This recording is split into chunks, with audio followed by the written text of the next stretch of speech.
আজ আমাকে কথা বলতেই হবে ইনশাআল্লাহ, কারণ আগামীতে আবার আপনাদের সাথে দেখা হবে কিনা আমি জানি না। কথা বলতেই হবে। বসেন, কেউ দাঁড়িয়ে থাকবেন না।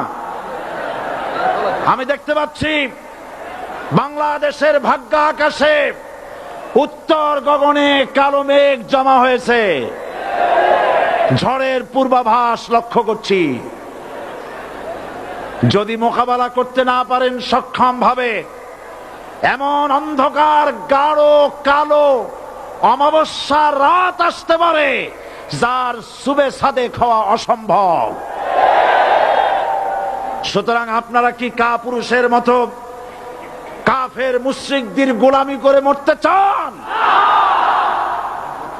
বিড়ালের মতো 500 বছর বেঁচে থাকার কোনো লাভ নাই। সিংহের মতো 1 ঘন্টা বাঁচতে চাই। আমাদেরকে বলা হয় সাম্প্রদায়িক উস্কানিমূলক কথা নাকি আমি বলি। পত্রপত্রিকা দিছে না তারা? সাম্প্রদায়িক উস্কানি কথা, সাম্প্রদায়িক উস্কানিমূলক কথা বলি। সেই জন্যই বোধহয় শত শত মুসলিম আমাদের কাছে এসে মুসলমান হয়। মানুষে আর বোকা বানানো যাবে না। যাবে কি? আর বোকা বানানো যাবে? তারপর বলছে কি? এরপরে বলছে আমাকে বলছে রাজাকার। শুনে রাখো চট্টগ্রামের লক্ষ লক্ষ জনতা, পার্লামেন্টে যখন আমাকে এই কথা বলা হয়েছিল, আমার পার্লামেন্টের কলিগ জাফরুল্লাহ চৌধুরী সাহেব বসে আছেন এখানে। হ্যাঁ, জাফরুল ইসলাম চৌধুরী বসে আছেন পাশে। প্রধানমন্ত্রী সুদ্ধা, অন্তত 3 শতাধিক পার্লামেন্টের সম্মানিত সদস্যরা সেদিন বসা। 1997 সনের বাজেট বক্তৃতা যখন আমি করতেছিলাম, ডক্টর কুদরতে খোদা, নাম রাখছে কুদরতে খোদা, আসলে গজবে খোদা।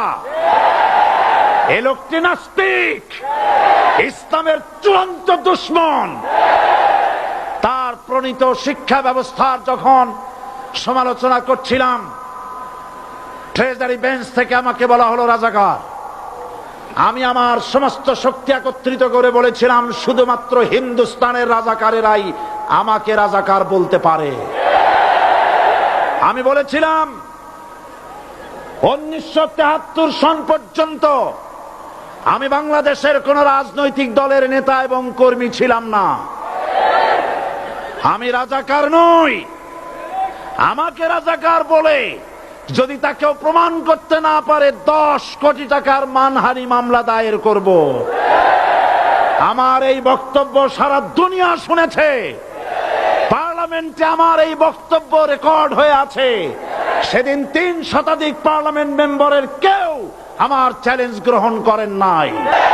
যে কোনো ব্যক্তি পার্লামেন্টে গিয়ে আমার বক্তৃতা দেখে আসতে পারেন। এরপরে 1997 সনের 7 অক্টোবর দৈনিক জনকণ্ঠ পত্রিকা যখন আমার বিরুদ্ধে লিখলো, সেই পত্রিকায় সাইদির ওপেন চ্যালেঞ্জ 8ম পাতা, 1997 7 অক্টোবর, এত বড় 2 কলমে হেডিং। সেখানে আমি বলেছি বাংলাদেশের সকল সাংবাদিক, গোয়েন্দা বিভাগ, বাংলাদেশের সকল বুদ্ধিজীবীকে আমি আমার পিরোজপুরে আমন্ত্রণ করছি। আমার উপস্থিতিতে যদি কেউ প্রমাণ করতে পারে বাংলাদেশের স্বাধীনতা যুদ্ধের বিরুদ্ধে আমার কোনো ভূমিকা ছিল, সজ্ঞানে স্বেচ্ছায় জাতীয় সংসদের সদস্য পদ থেকে পদত্যাগ করব। 3 বছর পার হয়ে গেছে, আজ পর্যন্ত কেউ এই চ্যালেঞ্জের মোকাবেলা করে নাই। সুতরাং আমাকে যারা রাজাকার বলবে তারা পিতৃ পরিচয়হীন অবৈধ সন্তান। 1971 সনের, শোনো মুসলমানেরা, 1971 সনের কোন কাদা সাইদির গায়ে লাগে নাই। আমাকে রাজাকার বলে জনগণ থেকে বিচ্ছিন্ন করবা। জনগণ থেকে আমারে বিচ্ছিন্ন করা যাবে না, কারণ এই জনগণ আমার জন্য আসে না, এই জনগণ আসে আল্লাহর কোরআনের জন্য।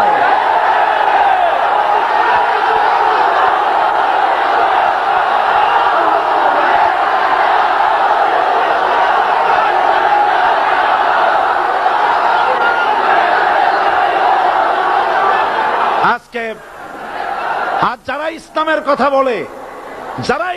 কথা বলে, তারাই রাজাকার, তারাই মৌলবাদী।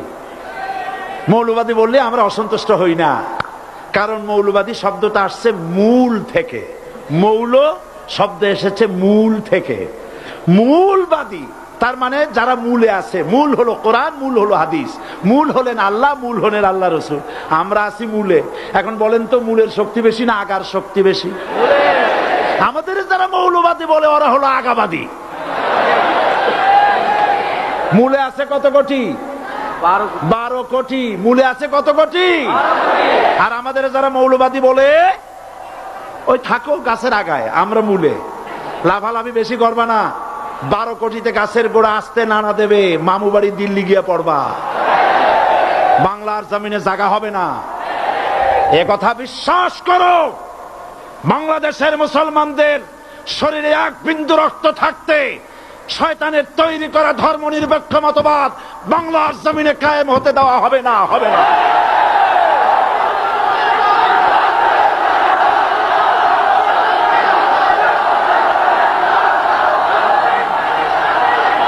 রাসূল করিম সাল্লাল্লাহু আলাইহি ওয়াসাল্লাম কোরআন প্রতিষ্ঠার জন্য আন্দোলন করেছিলেন।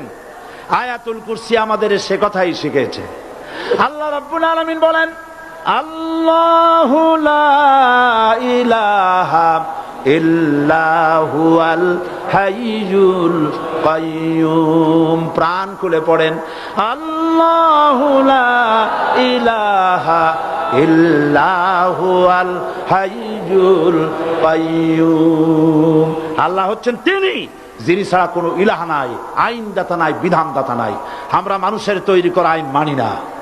12 কোটি মুসলমানের দেশে আইন তৈরি করবে মানুষ, আমরা মানব না।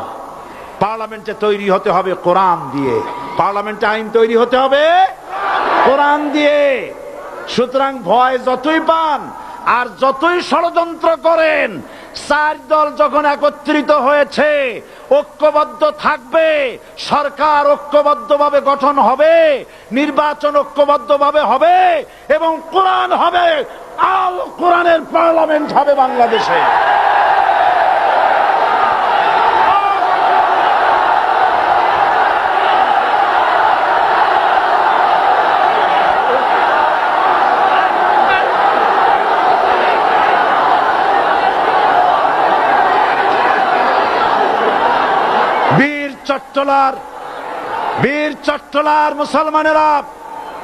বীর চট্টলার মুসলমানেরা স্বাধীনতার ঘোষণা, এই চট্টগ্রাম থেকে স্বাধীনতার মহান ঘোষক প্রেসিডেন্ট জিয়াউর রহমান সাহেব দিয়েছিলেন। এই চট্টগ্রাম থেকেই ইসলামী রাষ্ট্রের ঘোষণা হবে।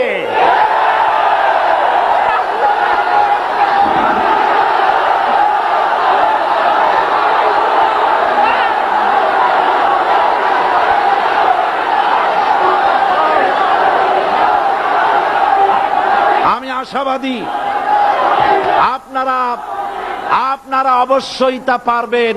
আমি 100% বিশ্বাস করি ইনশাআল্লাহ। কারণ যে ষড়যন্ত্রের মোকাবেলা করে স্থানীয় রাজনৈতিক দলের নেতৃবৃন্দ কোরআনের মাহফিল সিনায় এনেছেন, আমি প্রথম দিনই বলেছি চট্টগ্রাম তাফসিরুল কোরআন মাহফিল কোন রাজনৈতিক দলের প্রতিনিধিত্ব করে না। এটা কোন জামাত শিবিরের একক সম্পদ নয়, এটা চট্টগ্রামের মুসলমানদের কলিজার টুকরা তাফসিরের মাহফিল। সুতরাং এই মাহফিল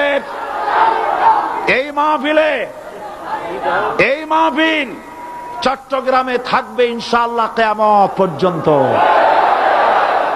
144 ধারা 288 হয়ে গেছে, ষড়যন্ত্র পায় পায় চলে গেছে। আমি ওই সব ছেলেদের বলি, সরকারি দলের ছাত্র হইয়া মুসলমানদের বিপক্ষে যাইও না।